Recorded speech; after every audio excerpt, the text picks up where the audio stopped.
Kalau kita lihat adanya suatu nuansa ya, yaitu pertemuan antara demokrasi dalam kerangka berpikir orang-orang tua dengan demokrasi dalam berpikir anak-anak muda. Nah, ini ketemu di situ. Sehingga apa yang terjadi itu apa namanya merupakan suatu nuansa baru ya dalam demokrasi kita. Pertama adalah dia bebas, yang kedua kemudian adanya suatu apa namanya substansi yang tidak hanya terletak daripada satu sudut saja, dia terkait mengait. Artinya ke depan mungkin tema-temanya jangan lagi dipilih berdasarkan sub-sub bidang, tapi harusnya komprehensif. Fokusnya aja temanya, misal tema kesejahteraan, tema apa namanya tenaga kerja, misal tema apa namanya panas bumi, nah seperti itu. Kalau sekarang kan masih bagi SDM, misalnya SDA gitu ya. Nah, tapi dalam faktanya itu seperti tadi, ketika apa diangkat oleh Gibran masalah Green Vision, dianggap oleh ini adalah ekonomi hijau. Nah, sedangkan ekonomi itu sudah dibahas pada pertemuan mereka pertama atau debat yang kedua secara cawapresnya. Nah, oleh karena itu maka ini dianggapnya wah tidak relevan lagi. Nah, sedangkan menurut Gibran itu adalah penting. Nah, cara pandang yang berbeda. Gibran melihat secara komprehensif artinya pasti ada kait mengkait, tapi kalau Pak Mahfud sebagai orang tua yang disiplin, yang patuh, yang artinya berpikirnya taat azas, dia nggak mau ini mengaitkan.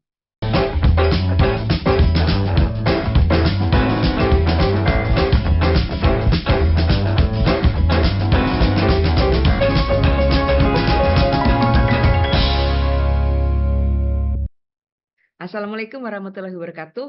Selamat ketemu lagi dengan saya, Weni Ramdiastuti, di Tamu Weni. Dan kali ini tamu setianya adalah Dr. Ardian Saptawan. Apa kabar, Pak? Alhamdulillah sehat walafiat. Sehat, baik. Pak Ardian, tentu kita semua semalam sudah nonton debat cawapres ya, yang makin seru Iya. ternyata. Nah, Makin seru dan Gibran ini nomor 2 ya, sebagai cawapres nomor 2 iya. mendapatkan banyak sekali sentimen negatif di Twitter. Ada drone emprit yang khusus mengamati, pola netizen ketika debat berlangsung dan bilang bahwa Gibran itu mendapatkan sentimen negatifnya sampai 60%, sementara Hmm. sentimen positifnya cuma 33%. Sentimen positif tertinggi itu ada pada Gus Imin 80%. Sementara Pak Mahfud, Profesor Mahfud itu 79%. Jadi bisa Hmm. disimpulkan bahwa memang Gibran menjadi trending topik yang luar biasa, dan dia mendapatkan label-label seperti itu ya, dengan disebut songong, kemudian disebut konyol, kemudian disebut apalagi tidak punya adab dan Iya, iya, merendahkan, orang yang lebih tua. Pada iya. pembicaraan sebelumnya saya dengan Mas Toto, Mas Toto tuh udah bilang bahwa Gibran itu sebaiknya, eee, kalau memberikan pendapat atau mengomentari lawannya itu ada istilah bahasa Jawanya kan, Pak, menang tanpa ngasorake, jangan merendahkan.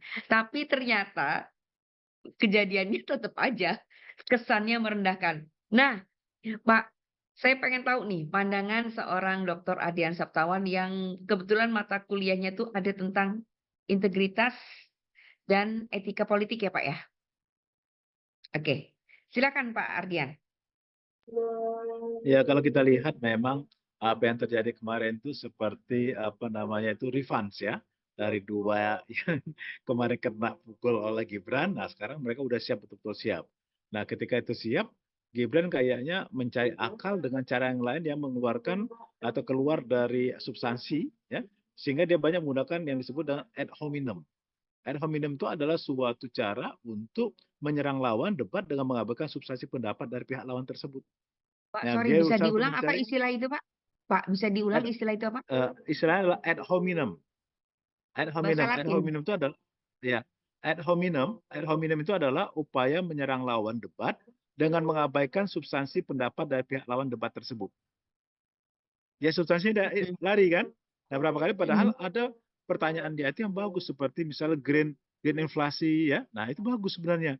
Itu enggak begitu, tapi karena dia melarikan jawaban itu akhirnya dipukul balik oleh Prof. Mahfud. Dianggapnya itu recehan. Ah, gitu ya. Itu Ah, sebenarnya oke. kesalahan padahal itu Sebentar, adalah Pak. pegangan dia.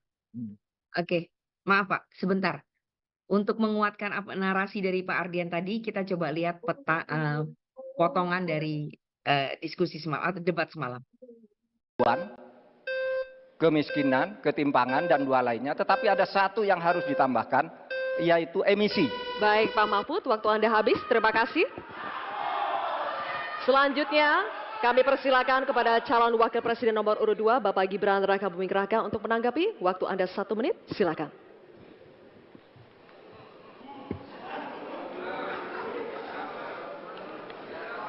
Saya lagi nyari jawabannya Prof. Mahfud. Saya nyari-nyari di mana ini jawabannya. Kok nggak ketemu jawabannya.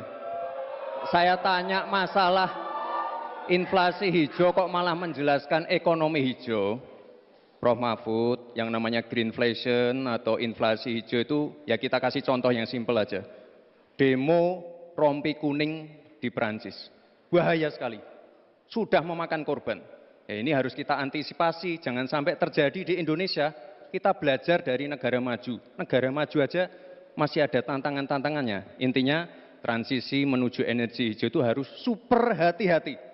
Jangan sampai malah membebankan R&D yang mahal, proses transisi yang mahal ini kepada masyarakat. Sebenarnya apa sih Pak yang mau dibilang cawapres nomor 2 gitu, dengan gayanya tuh kayak lagi main drama gitu ya?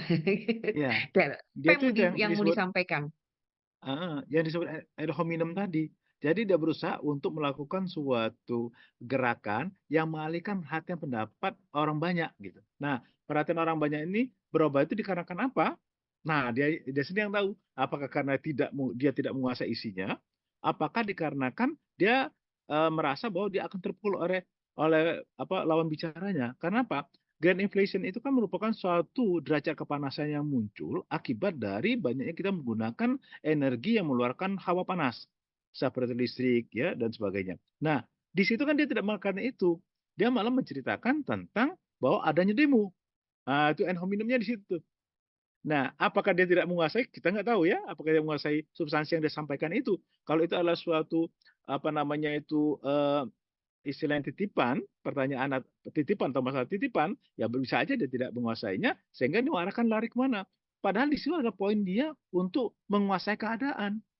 Artinya kalau dia ceritakan substansinya bahwa ini merupakan derajat kepanasan yang meningkat di Indonesia, yang Indonesia sendiri, nah itu bahaya. Indonesia itu kepanasan itu berbahaya apabila sudah 24 derajat ke atas. Indonesia cuma 9,3 ribu ya, 24 ribu ya. Nah, hanya 9,3. Jadi Indonesia itu jauh masih di bawah situ. Nah, kalau seandainya ini misalnya dipahami oleh yang di debat ya, lawan debatnya, itu bisa berbalik kepada dia. Nah, akhirnya dia ad hominem ke tempat lain. Yo, itu bahaya sekali ini seakan-akan, tapi dia sendiri tidak bicarakan apa isinya. Nah, ini yang sehingga yang muncul adalah orang itu ada kata orang songong dan sebagainya itu padahal maksudnya bagus itu. Songong karena apa? Seakan-akan dia merendahkan dengan cara yang lain, bukan substansinya. Bukan substansinya. Nah, inilah yang membuat kelihatan sekali kan memerah mukanya Prof. Mahfud ya. Apalagi dengan kata-katanya selanjutnya itu bahwa seorang profesor harus tahu. Nah, ini membuat situasi yang menyerang pribadi. Padahal ada dua yang makanya itu dicatat oleh KPU, ada dua hal yang dilanggar oleh dia, justru menjatuhkan itu di situ. Pertama adalah dia meninggalkan panggung dan pengertian tempat dia pidatonya itu ya. Yang kedua adalah dia menyudutkan pribadi orang, kan personal, kan nggak boleh kan melanggar aturan itu. Nah, di situ tuh yang membuat padahal itu tadi itu sebenarnya modelnya udah bagus tuh di situ tadi. Sayang sendiri dia tuh istilahnya takut sendiri dengan ini dia gitu, dengan tindakan dia itu. Mungkin dia ngerasa tuh karena reaksi dari mukanya Pak Mahfud itu sudah menunjukkan ketidaksenangan ya dengan hal tersebut. Nah, begitu. Itu kemungkinannya. Oke, Pak, kalau Anda melihat Mahfud tapi sempat terpancing juga ya dengan menyebut pertanyaan Gibran itu recehan ya. Semestinya Iya. Pak Prof. Mahfud nggak usah ngomong kayak gitu, tapi itu di luar kontrol juga ya. Nah, disebutnya Atau memang recehan tuh wajar aja itu terlontar dari enggak, Pak Mahfud? begini, kan kemarin itu kan bicaranya kan bukan tentang sumber daya alam yang malam itu gitu loh. Nah, di situ ini kan sudah terjadi. Nah, jadi saya bisa memahami apa yang disampaikan Pak Mahfud itu begini, apa maksud recehan itu adalah suatu isu yang hampir di luar dari batasan ini, ataukah itu merupakan suatu hal yang akan menjebak. Nah, berdasarkan kepada pengalaman dia yang debat sebelumnya, nah dia hati-hati di situ. Pak Mahfud hati-hati di situ. Ini apakah ini suatu jebakan atau tidak? Gitu. Nah, sehingga Pak Mahfud berusaha untuk menarik situasi itu ke situasi dia sebenarnya. Yaitu bagaimana menggerakkan itu dalam peraturan-peraturan yang dalam mengatur strateginya. Nah, makanya dia melihat Oke. itu dia langsung pukul balik ya bahwa itu recehan. Jadi ya sebenarnya tidak recehan, cuma sayangnya si Gibran itu tidak bisa menjelaskan tidak recehnya di mana grand inflasi itu. Ya, nah yang tanda tanya Gibran tadi apa menguasai atau tidak apa yang disampaikannya. Itu satu. Kemudian yang kedua, Pak Mahfud memang sengaja seperti itu barangkali karena mungkin dia tidak siap. Itu trik dia juga. Trik dia melecehkan itu karena supaya dia jangan terjawab pada suatu situasi yang menunjukkan bahwa dia tidak mampu untuk menjawabnya. Nah, jadi Oke. permainan Coba. itu agak Heeh. agak berbahaya memang. Yang tidak ada, gitu ya. Begini loh, kalau akademis itu gampangnya kalau bertanya yang kayak gitu-gitu tuh recehan, gitu. Recehan. Oleh sebab itu tidak layak dijawab menurut saya. Dan oleh sebab itu saya kembalikan saja ke moderator. Ini tidak layak dijawab pertanyaan kayak gini. Apakah memang Ya. iya ya setiap jawaban itu setiap pertanyaan tidak mesti dijawab? Ya tergantung daripada substansi dan tujuannya itu. Apakah untuk menyudutkan ataukah untuk atau untuk menyimpangkan permasalahan. Nah, sebab kalau dia ikuti bisa aja dia terjebak. Nah, ini yang menjadi perhatian kita begini loh. Ini kan adalah panggung debatnya presiden. Nah, bukan untuk untuk pertandingan debat. Nah, ini nih yang sayang itu di situ. Jadi harusnya itu ya gimmick-gimmick yang seperti seorang artis membawakan itu mungkin harusnya dikurangi ya. Karena apa? Karena yang dinilai itu adalah bobot substansinya. Itu bukan cara kita menjatuhkan lawan. Nah, ini nih yang sayangnya itu di situ. Karena levelnya level presiden gitu. Nah, yang inilah barangkali yang menjadi terkejutnya Pak Mahfud tadi. Cuman saya berusaha untuk memahaminya begini ya. Mungkin saja untuk level anak milenial sekarang, mungkin hal itu ada hal biasa. Nah, itu juga menjadi sesuatu yang dalam tanda kutip perlu kita pahami juga ya. Bukan ada berapa catukan-catukan dari Gibran itu menganggap itu hal biasa aja. Dan dia bedanya begini. Nah, kembali kepada ini tadi ya, yang disebut integritas ya. Integritas itu adalah suatu keselarasan antara apa yang diucapkan dengan isi hatinya. Jadi kejujuran yang dapat dipertanggungjawabkan. Nah, apakah jujur dia melakukan gimmick-gimmick tersebut? Nah, ini yang menjadi tangkapan dari lawan debatnya. Itu. Jadi kalau dengan di gimmick seperti tadi yang lakukan misalnya Gibran dengan membukukan kepalanya, ya belah kiri kanan, dia keluar dari tempat pidatonya.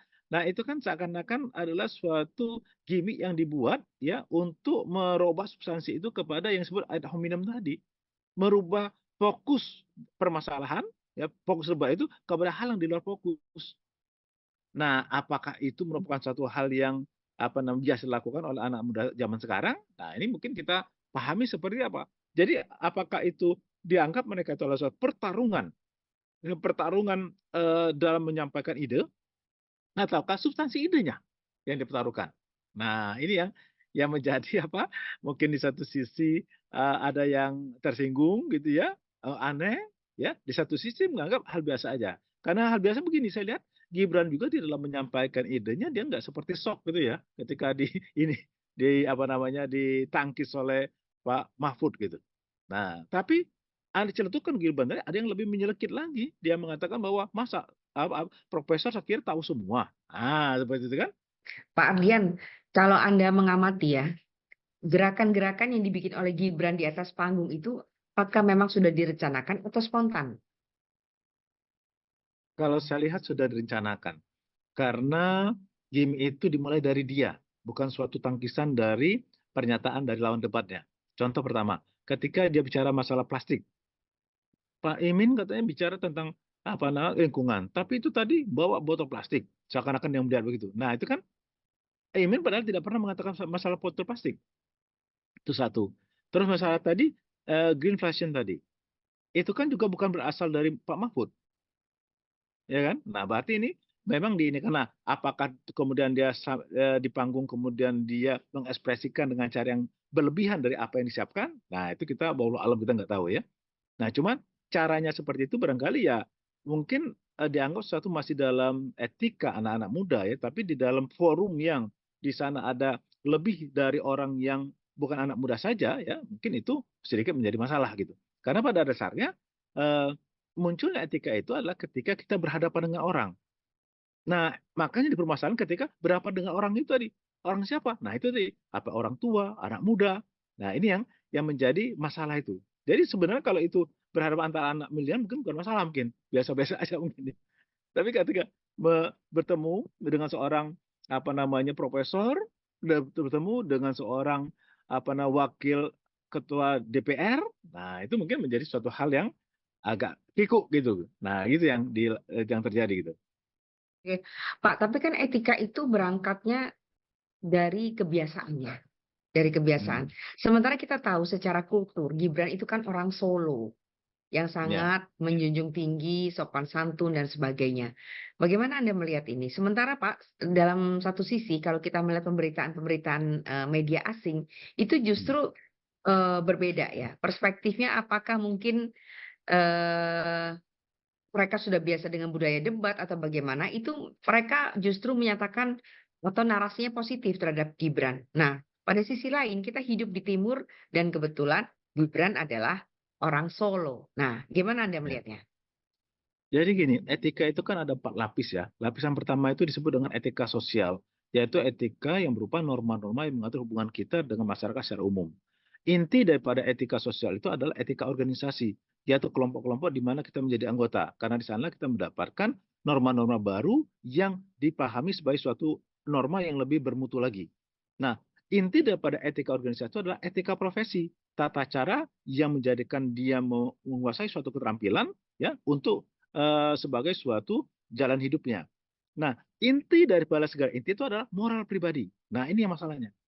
Ketika bicara moral, apa etika yang dia buat itu moralnya. Sekarang dia, misalnya Gibran pernah kuliah di Australia, ya, dia banyak berhubungan dengan orang luar. Oke aja, tapi jangan lupa lingkungan dia ini adalah lingkungan Indonesia sekarang. Dia dalam konteks lingkungan Indonesia. Nah, ketika lingkungan itu terkait dengan apa yang dia lakukan, nah mulai masalah itu muncul di situ. Itu makanya saya bilang tadi, kalau kita dalih mungkin dari sudut Gibran mungkin bukan masalah, ya kan? Meskipun dia orang Solo, tapi dia banyak berkembang itu di luar Solo. Nah, kemudian yang melihat ini adalah orang Indonesia seluruh dengan berbagai macam etikanya tadi. Nah, etika yang mana yang muncul? Moral pribadi. Nah, itulah ditekankan itu moral. Jadi kalau orang dulu bilang begini, hati-hati di dalam berperilaku karena dirimu itu menggambarkan keluargamu. Nah, keluarga itu terbawa keluarga itu.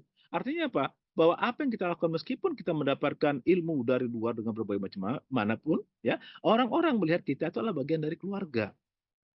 Nah, di situ ujungnya adalah ke moral. Nah, moral pribadi itu yang disebut dengan intelektual. Nah, intelektual itu bukan kepintaran ya, intelektual adalah kemampuan dia menguasai dan meramu etika dan moral di dalam bentuk perilakunya.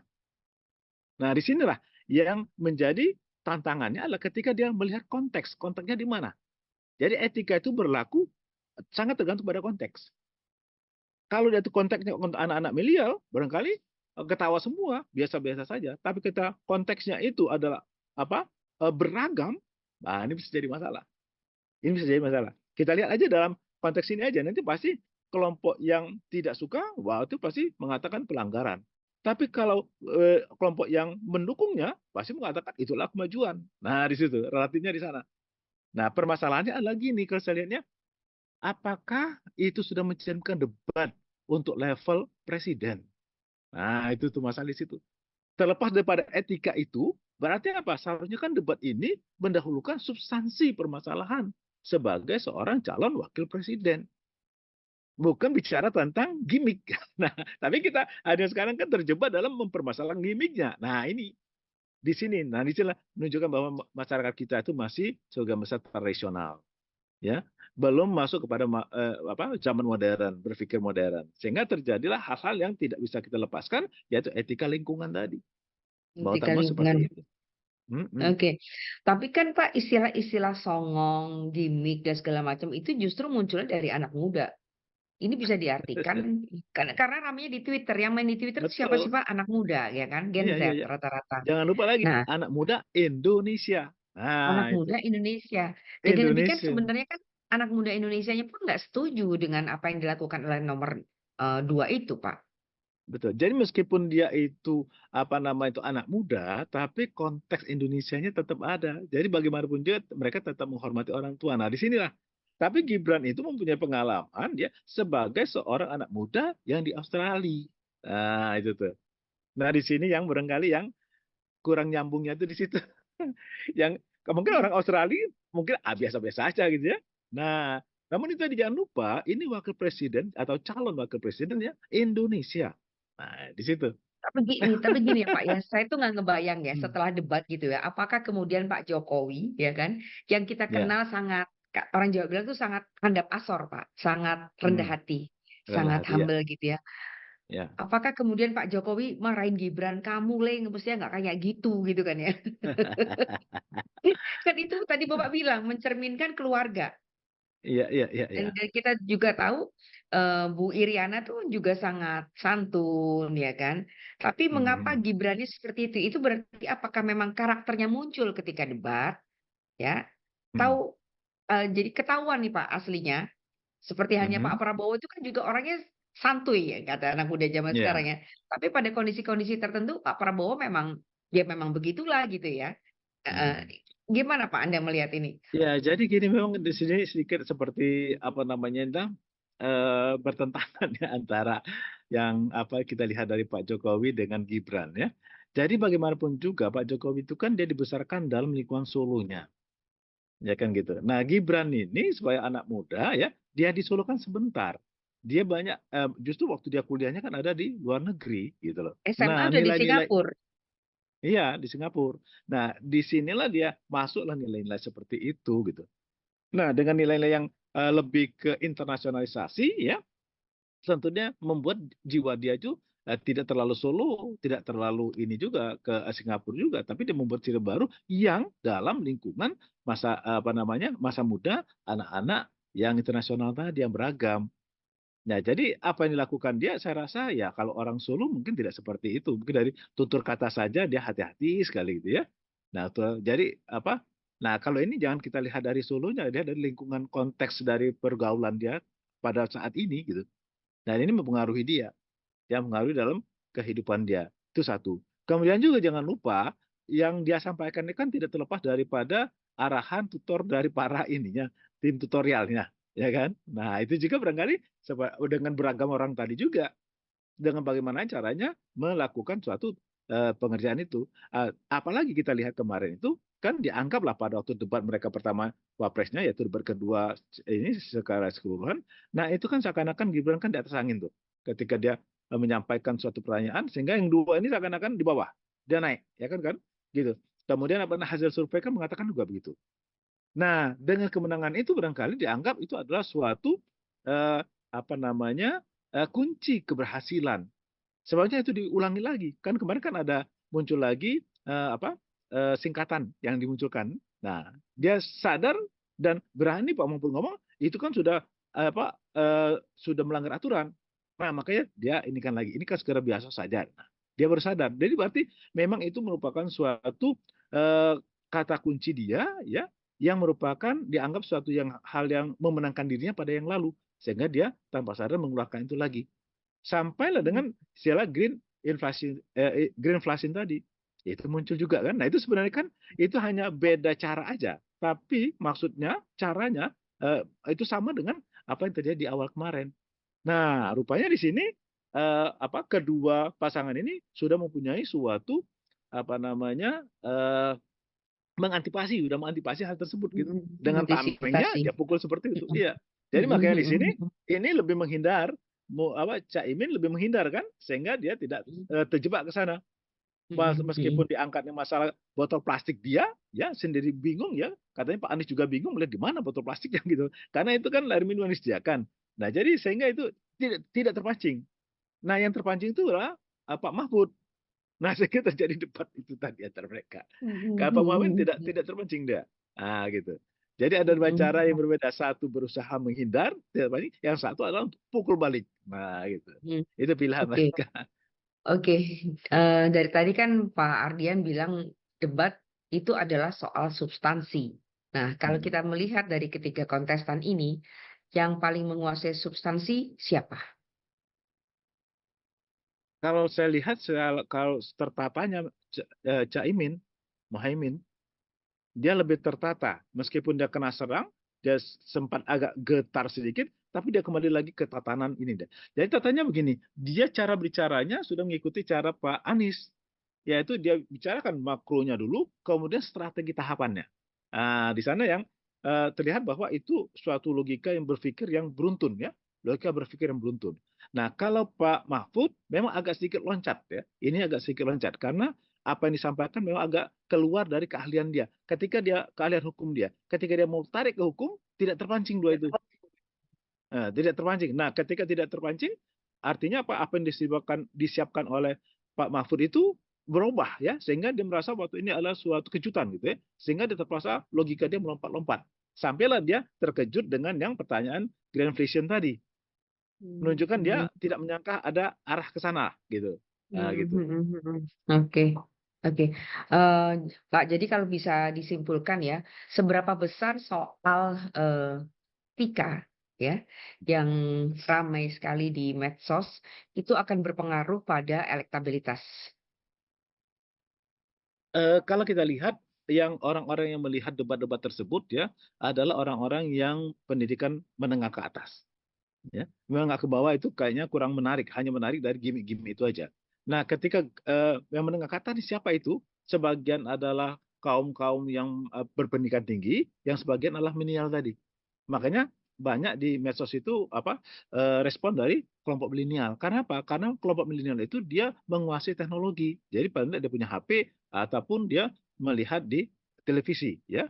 Nah, cuma jumlah ini kan nggak terlalu besar. Karena apa nggak terlalu besar? Secara totalnya memang cukup besar, katanya sampai 60%. Tetapi 60% itu kan termasuk hitungan yang ada di desa-desa. Mhm, Apakah sampai ke sana? Nah, itu mhm, masalahnya di situ. mhm, mhm, mhm. Jadi kalau kita melihat dari perbandingan yang waktu lalu ya pemilihan yang lalu, nah itu memang sebenarnya debat ini nggak terlalu banyak pengaruh ya Mhm, bisa mhm. bisa pengaruh ya ada tapi nggak terlalu banyak pengaruh. Karena apa? Kita membandingkannya dengan jumlah pemilih keseluruhan masalahnya ya jumlah pemilih Jadi keseluruhan. Pak, apalagi kalau kemudian pasangan 02 menggelontorkan bantuan, ya kan? Ya Kampanyenya itu campaign-nya dengan berbagai macam bentuk bantuan. iya betul. Nah itu Jadi jadi nggak ngaruh itu. nggak pengaruhnya nggak banyak gitu ya nggak banyak. Jadi masih bias juga. Jadi istilahnya orang gini, kalau tentara itu meskipun sehebat apapun serangan udara, yang menguasai wilayah adalah angkatan darat. Artinya itu apa? Infanteri. Bahwa tim-tim kampanye ini yang sebenarnya yang kuat ini di bawah itu, mereka yang berhubungan Mhm, langsung dengan masyarakat. Tapi kalau dengan publikasi-publikasi istilahnya angkatan udaranya yang hantam dengan publikasi ini, dengan kemudian acara debat ini, itu nggak terlalu ngaruh. Karena apa? nggak terlalu ngaruh. Karena dia tidak pernah mendarat. Mhm. Tapi kalau Karena angkatan tidak darat dia pernah door to mendarat. door. Heeh, Iya. heeh, heeh, Kalau heeh, angkatan heeh. darat dia to door gitu. Oke, Nah, gitu. tapi Jadi kalau artinya harus i dikuasai. ya, ini terakhir nih, tapi kalau dari sisi nilai-nilai ya, Ya. apalagi terutama nilai-nilai berdemokrasi, apa yang Anda mau bilang tentang debat ini?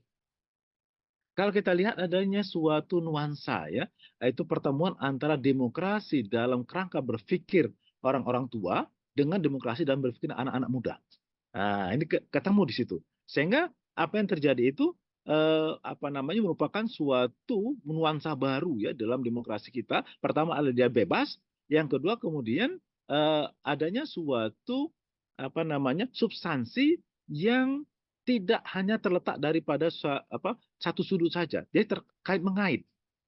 Artinya ke depan mungkin tema-temanya jangan lagi dipilih berdasarkan sub-sub bidang, tapi harusnya komprehensif.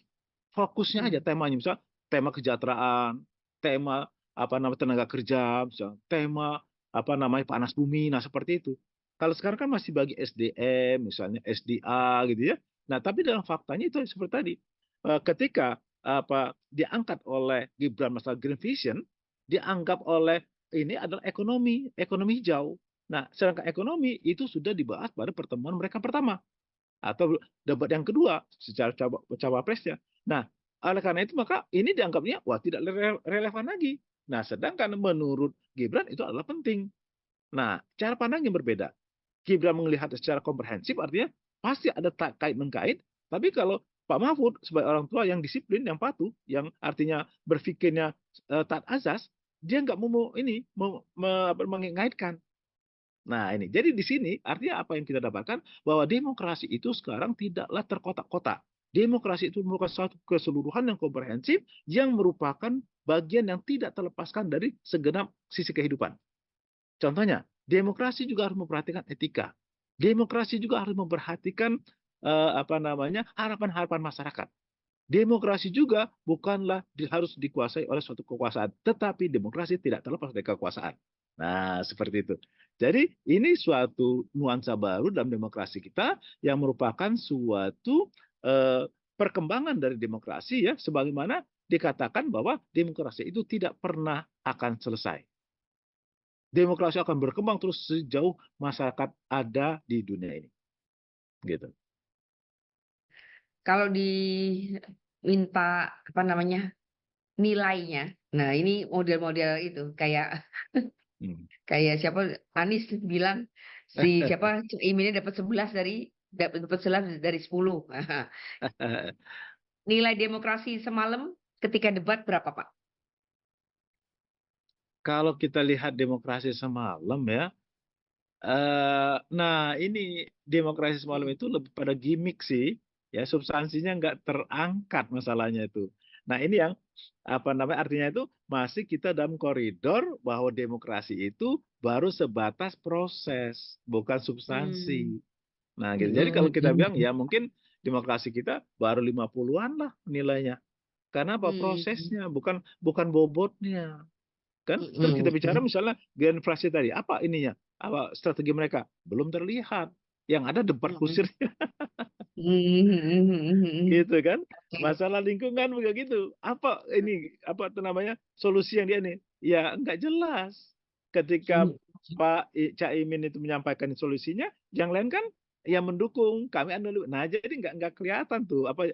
Sedangkan maksud demokrasi itu adalah adanya suatu strategi alternatif gitu. Nah, kalau saling mendukung, saling ini aja menambah-nambah, ya substansi nggak jelas. Jadi memang baru kita proses ini.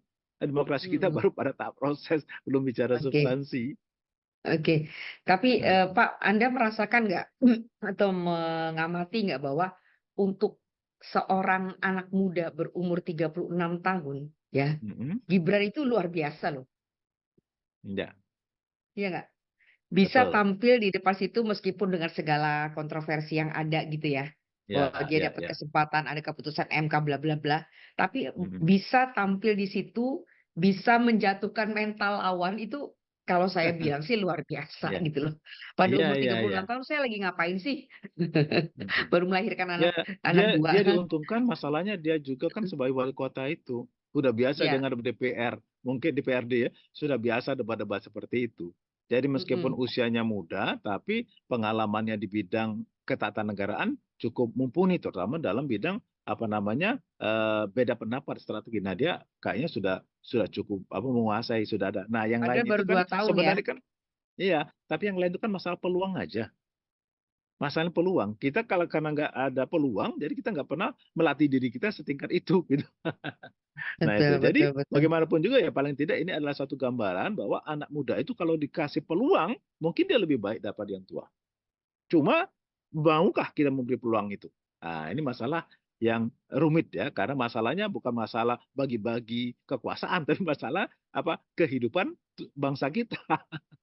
Nah, ini yang perlu ditimbang-timbang secara bijak lah gitu. Oke. Baik Pak Ardian, terima kasih banyak untuk bincang-bincangnya malam ini. Semoga ini bermanfaat bagi netizen sekalian. Kita ketemu lagi Pak pada perbincangan selanjutnya. Terima kasih. Baik, terima kasih Assalamualaikum kembali. warahmatullahi wabarakatuh.